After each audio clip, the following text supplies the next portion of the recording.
Welcome to 99 TV. నేను లక్ష్మి. ఎన్నో ఏళ్లుగా నీటి కోసం క్యూలలో నిలబడడం, ట్యాంకర్ల కోసం ఉదయం నుండి సాయంత్రం వరకు వేచి చూడడం, రాత్రి వేళల్లో బిందెలతో పరుగులు తీయడం ఇవి అనేక గ్రామాల ప్రజలకు రోజువారీ జీవితం లాంటివి. ట్యాప్లు తిప్పితే నీళ్లు రావడం తప్ప నీళ్ల కోసం తిరగడం సహజమైపోయింది. ఈ పరిస్థితి కుటుంబాలని మాత్రమే కాదు, మొత్తం గ్రామీణ జీవితాన్ని అలసటతో నింపింది. ముఖ్యంగా మహిళలకు నీటి కష్టాలు అంతులేని భారమయ్యాయి. మిషన్ భగీరథ పేరుతో పెద్ద పథకం ప్రకటించినా అది ప్రతి ఇంటికి త్రాగునీరును అందించలేకపోయింది. ఎక్కడో ఒక చోట లీకేజ్లు, ఇంకెక్కడో పగిలిపోయిన పైపులు, మరికొన్ని ప్రాంతాలలో పనిచేయని మోటార్లు, ఈ చిన్న చిన్న లోపాలు చివరికి పెద్ద సమస్యగా మారిపోయాయి.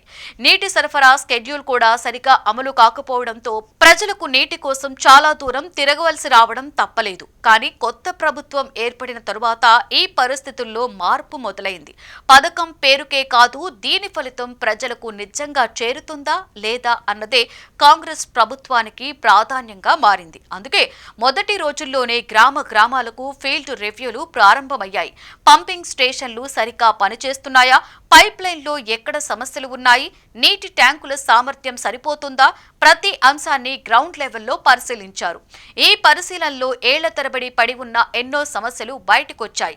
పనిచేయని మోటార్లు, మార్పిడి చేయని పైపులు, సరిగా నిర్వహణ చేయబడని ట్యాంకులు అన్ని ఒక్కొక్కటిగా బయటపడ్డాయి. వెంటనే మరమ్మత్తు పనులు ప్రారంభమయ్యాయి. ప్రత్యేకంగా మెయింటెనెన్స్ కోసం నిధులు కేటాయించడంతో పాటు నీరు రాకపోతే వెంటనే స్పందించాలని ఫీల్డ్ సిబ్బందికి స్పష్టమైన ఆదేశాలు జారీ అయ్యాయి. ఈ చర్యల ఫలితం ఇప్పుడు గ్రామాలలో కనిపిస్తోంది. ట్యాప్ తిప్పగానే నీళ్లు రావడం ప్రజలకు కొత్త అనుభూతిగా మారింది. ట్యాంకర్ల కోసం ఎదురు చూడవలసిన రోజులు తగ్గిపోయాయి. బిందెలు మోసే బాధ కూడా తక్కువైపోయింది. ముఖ్యంగా మహిళలకు ఇది నిజమైన ఊరట. వంటింటి పనులు, పిల్లల సంరక్షణ మధ్య నీటి కోసం గంటల తరబడి పరుగులు పెట్టవలసిన అవసరం లేకుండా పోయింది. ఇది కొత్త పథకం కాదని ప్రజలు చెబుతున్నారు. కానీ పాత పథకానికి కొత్త శ్వాస పోసినట్లుగా ప్రభుత్వం చేసిన చర్యలు, తీసుకున్న నిర్ణయాలు త్రాగునీటి సమస్యను నిజంగా పరిష్కరించాయి. పథకం పేరు ఎంత పెద్దదైనా ప్రజలకు ఫలితం కనిపించకపోతే దానికి అర్థం లేదు. కానీ ఇప్పుడు మాత్రం గ్రామాలలో వినిపిస్తున్న మాట ఒక్కటే: చాలా రోజుల తరువాత నిజంగా నీళ్లొస్తున్నాయి.